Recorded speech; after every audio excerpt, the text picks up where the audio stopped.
Patrick Rickens Show here on the Libertarian Lighthouse Radio Network and News Talk 98.7 WOKI. Coming back in here.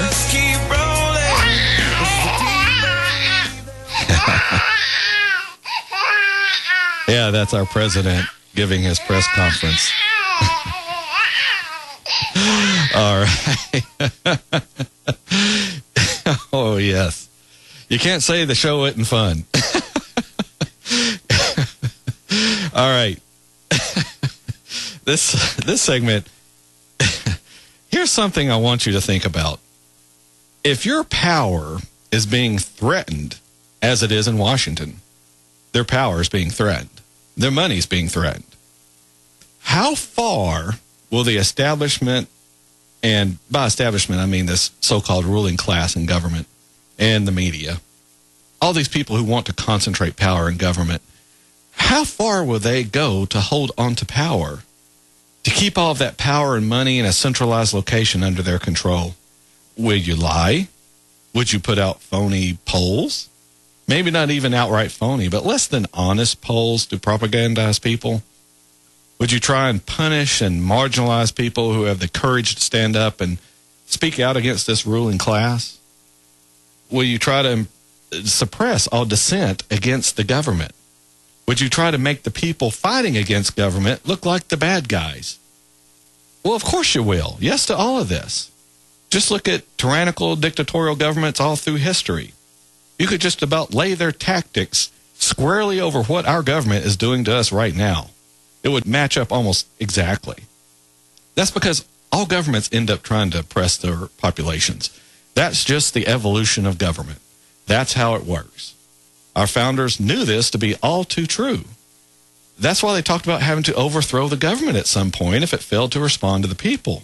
I don't think we're at that point just yet, but if the government starts to feel threatened, you can expect it to start spying even more and trying to make life hard for those people who oppose it. Just look at how the IRS has been used to harass the Tea Party organizations.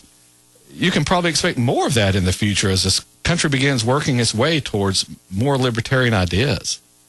Heck, even Harry Reid accused the Tea Party of being on a jihad against government. All because we're asking government to stop spending so much money. We're trying to rein in all of this government run amok. But this is how far these government people will go. Nothing is out of bounds because they're fighting for their survival. They know if the idea of reducing the size of government catches on, then their money and power are at risk, and they'll do whatever it takes to protect that. And mentioning Harry Reid talking about jihad, thinking about it, I think he let that term slip because it really hits the nail squarely on the head. To these government people, this is their religion. Government is their religion, and we're threatening it. We're attacking their religion. That's why these people are so hysterical about the very thought of moving power back to the citizens of this country. I mentioned last week how these government people are like a cult. Send all your money to the government. Let the government provide for you. Let the government tell you what to do. That's what a cult does. It seeks total and complete control of its followers. I can't think of a better way to describe government and these people's fanatical devotion to it. And not just in Congress, not just in the media, but all throughout this country. These people who worship at the altar of government, they demand you tithe and pay the king of everything, that being government. Pay him your tithes. Government provides everything you need. It protects you. It feeds and houses you. And just like a cult, it can be dangerous if threatened. If you confront it, it will react harshly. It will send its followers out to harass and, even kill you if necessary. People tell us we need to worry about the Muslims, that their religious fanaticism is dangerous. No, we need to worry about the government religion fanatics. These people who have this psychotic devotion to the religion of government, not only in Washington, but at all levels. This psychotic government knows best belief. Government is the answer. That's the real problem we have with trying to reduce the size of government. We're fighting a religion full of fanatics. they don't act using logic and reason. They act using their emotions. Their complete and utter devotion to the deity known as government. We don't need to worry about Muslim extremists. We need to worry about government extremists. These people who will fight tooth and nail to keep government in control, to keep their God in control, and they'll do whatever it takes to make that happen. If it's lying, if it's propagandizing, if it's making up poll numbers.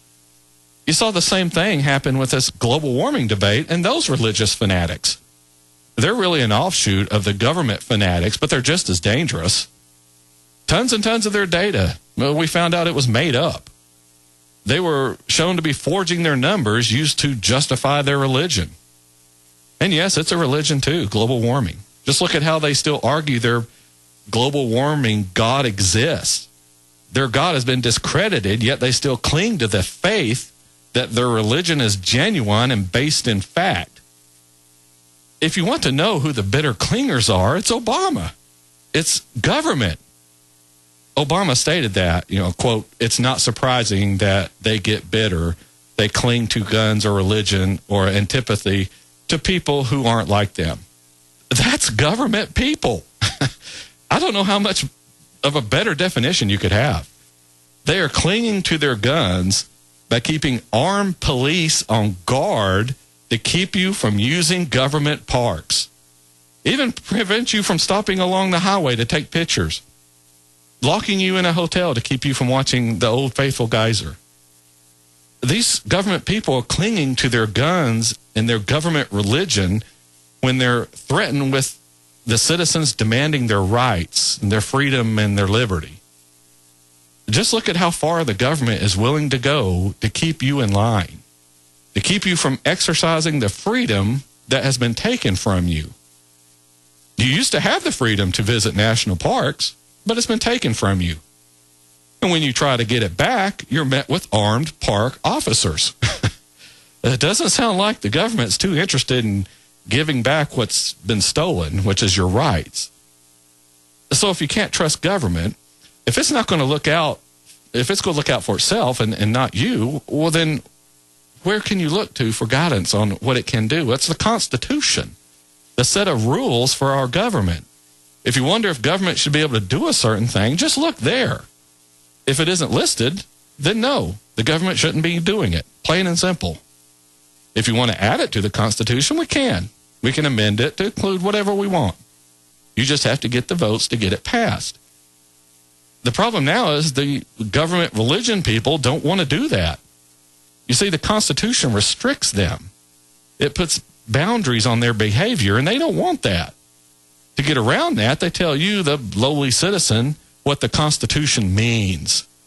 You can't know what it means. You aren't taught in school for a reason. Same thing they used to do with the Bible. The religious leaders, they told you what it said. There was no reason for you to read it and determine for yourself what it meant. In fact, at times in the past, way back, it was illegal to have a copy in your possession. You simply couldn't understand. And it wasn't just the Bible. Other religions have had secret and sacred texts that for some reason the followers weren't allowed to read for themselves. It's the same thing with the government religion. The Supreme Court will interpret the Constitution. It will tell you what's acceptable and what isn't. The only problem is that's not mentioned in the Constitution. It doesn't say that the final say on its interpretation lies with the Supreme Court. It's not in there.